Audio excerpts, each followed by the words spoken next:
Dunkerque ne possède pas l'attaque la plus emballante ni la plus prolifique de Lidl Star League. En revanche, il sait faire déjouer à merveille l'équipe adverse grâce à sa discipline défensive, l'ADN du champion de France 2014. Face à Cesson-Rennes, il ne fallait pas s'attendre à un match enlevé, débridé. L'USDK, très timide offensivement, peine à imposer son rythme.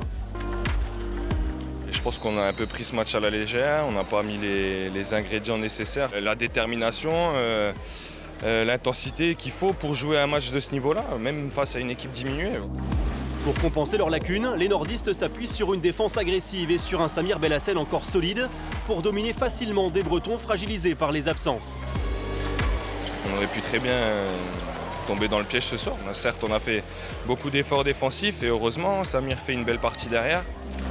Dunkerque assure donc le service minimum. La première période est âpre, hachée et sans rythme. Les joueurs de Patrick Casals sont inhibés, incapables de se relâcher, 3 partout après 20 minutes. C'est en attaque. Allez les gars, avec l'agressivité sur les freins, montez pas là. Allez, pas de chance. Cesson-Rennes tient la comparaison avec ses moyens. Sylvain Hochet assure l'intérim sur le poste de demi-centre avec 5 réalisations. L'USDK va petit à petit se détacher sous l'impulsion de son capitaine Baptiste Buteau, redoutable à 7 mètres, 4 sur 4. 9-6 à la pause, au terme d'une première période très poussive. Après la mi-temps, les Dunkerquois vont se libérer à l'image de Cornel Nadji, auteur de 4 buts. Le Hongrois est parfaitement épaulé par Aniel Langaro.